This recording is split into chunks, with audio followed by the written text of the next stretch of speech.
بسم اللہ الرحمن الرحیم۔ السلام علیکم ورحمۃ اللہ وبرکاتہ۔ پارٹ 1، طلب حلال کی فضیلت اور اس کا ثواب۔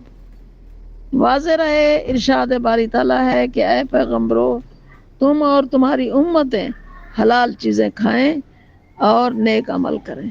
یعنی فرمایا کہ اے میرے بھیجے ہوئے رسولو، جو کچھ بھی کھاؤ پاک اور حلال کھاؤ، اور جو کچھ بھی کرو ایسا کرو جو اطاعت و بندگی کے مطابق اور موزوں ہو۔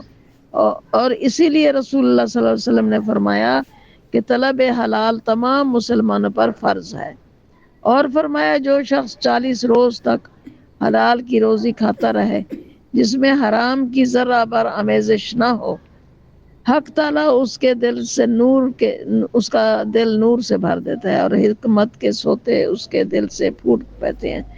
ایک دوسری روایت کے مطابق حدیث کا نصف آخری یوں ہے کہ اس کا دل دنیا کی دوستی سے بیزار ہو جاتا ہے۔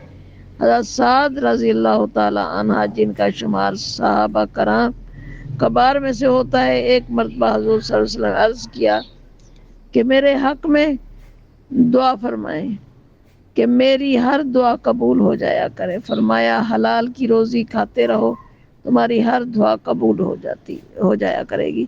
یعنی اس کا یہی ایک طریقہ ہے کہ جو حلال کھاتا ہے اس کی دعائیں قبول ہوتی ہیں۔ اور فرمایا کتنے ہی لوگ ہیں کہ کھاتے بھی حرام ہیں اور پہنتے بھی حرام ہیں، اور اس کے باوجود وہ ہاتھ اٹھا اٹھا کر دعائیں مانگا کرتے ہیں، ان کی دعائیں آخر کس طرح قبول ہو سکتی ہیں؟ اور فرمایا حق تعالیٰ کا ایک فرشتہ بیت المقدس میں ہر شخص یہ منادی کیا کرتا ہے کہ جو شخص حرام کھاتا ہے اس کے نہ فرض قبول ہوتے ہیں اور نہ سنتے قبول ہوتی ہیں۔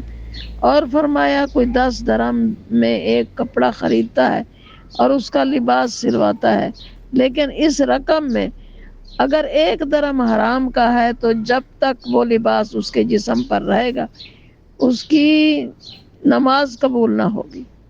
اور فرمایا حرام کھا کھا کر جو گوشت جسم پر چڑھ گیا ہو اس کا دوزخ کی آگ میں جلنا ہی بہتر ہے۔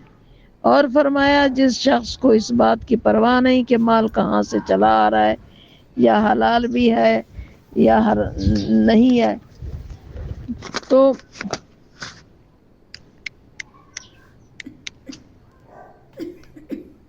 اس شخص کے بارے میں حق تعالیٰ کو کوئی پرواہ نہیں ہوگی کہ اسے دوزخ کے کون سے حصے میں جھونک دیا جائے۔